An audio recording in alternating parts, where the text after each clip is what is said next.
In this tutorial, we will implement the weather service that we'll call the API OpenWeather.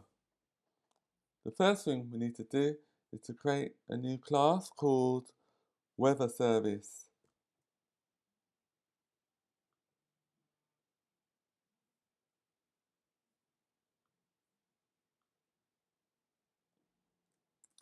Name the file Weather Service.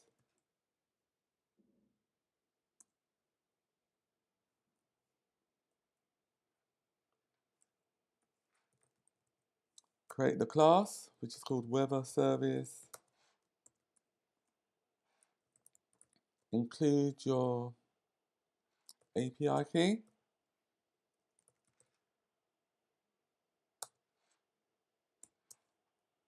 So you need to copy your API key from your weather from OpenWeatherMap.org.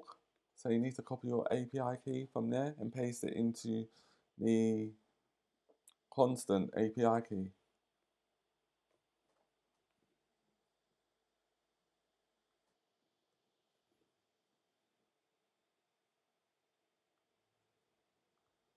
Don't forget.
The next thing we need to do is to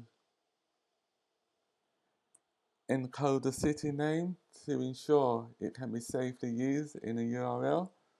So to do that, we need to use a guard statement. Guard encoded city equals city dot add percentage encoding dot URL query allowed.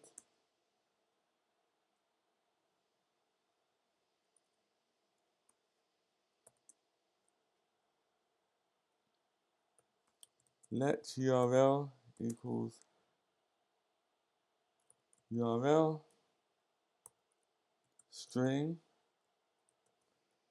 and then we need to type our endpoint of the API of the OpenWeatherMap API.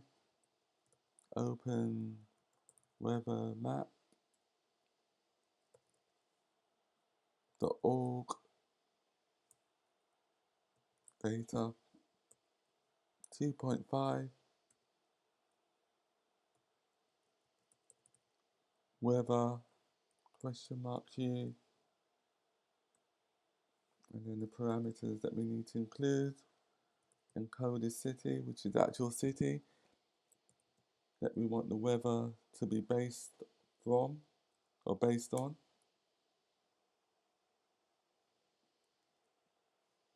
And the API ID, which is the API key.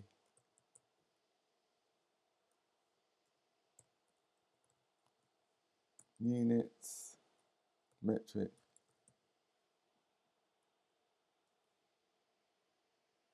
So units metric is the way how the weather should be displayed.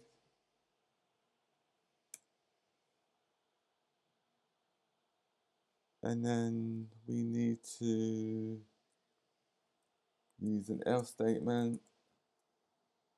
So if there was a problem, then we need to throw a weather service error, which we need to create now. So I'll just create that now. Weather service error.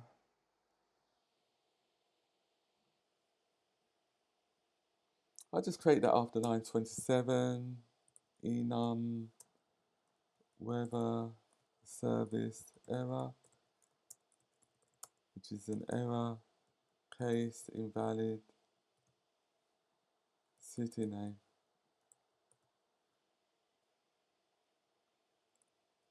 And then back on line 21, we just type in invalid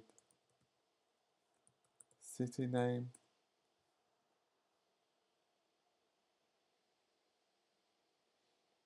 Cannot find weather, must have spelled it incorrectly. Oh yeah, spelled weather service incorrectly. There shouldn't be a W there on line 28 within service.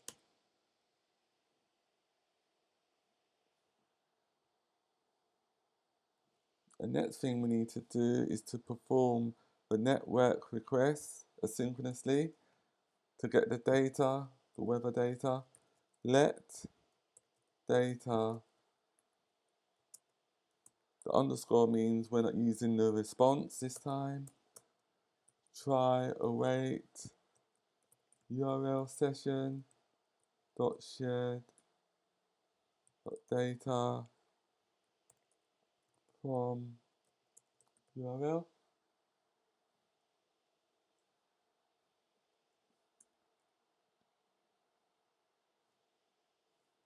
The next thing we need to do is to decode the data from the JSON string or from the JSON object into a weather object. So what we need to do is type in let decoded data equals try JSON decoder decode weather.self from the JSON data, which is data, and then we can just return the decoded data to the calling routine. I'll just compile it now.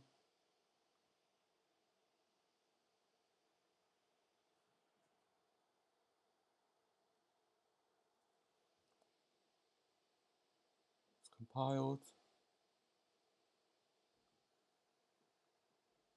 Make the language translator functional. The first thing we need to do is register for an API key. In this lesson, we will create the downloading translation view.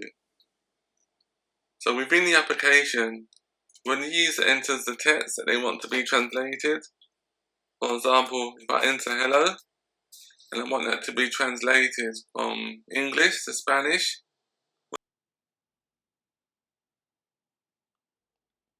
the next function that we need to create is the fetch 5-day forecast function. That function enables the user to type in a city and then it will fetch the weather for 5 days, for Monday, Tuesday, Wednesday, Thursday, Friday, for example. Fetch 5-day forecast for city string async throws forecast.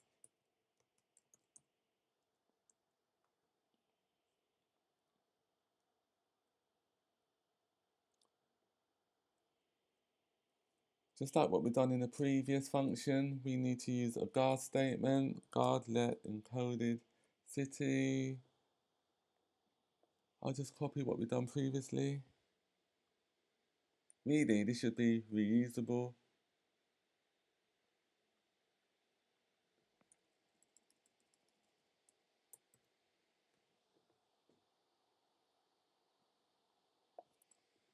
Making sure that it's right.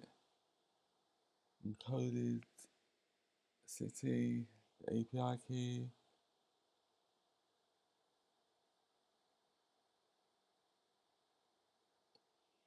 And then the only difference is,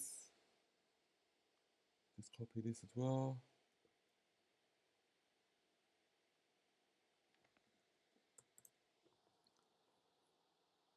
So the only difference is on line 45, it should be, instead of being weather, it should be forecast.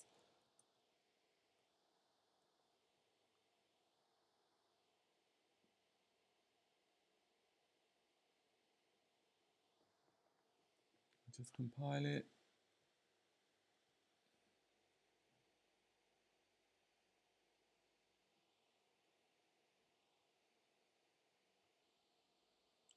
In next week's tutorial, we'll start to implement the weather view model.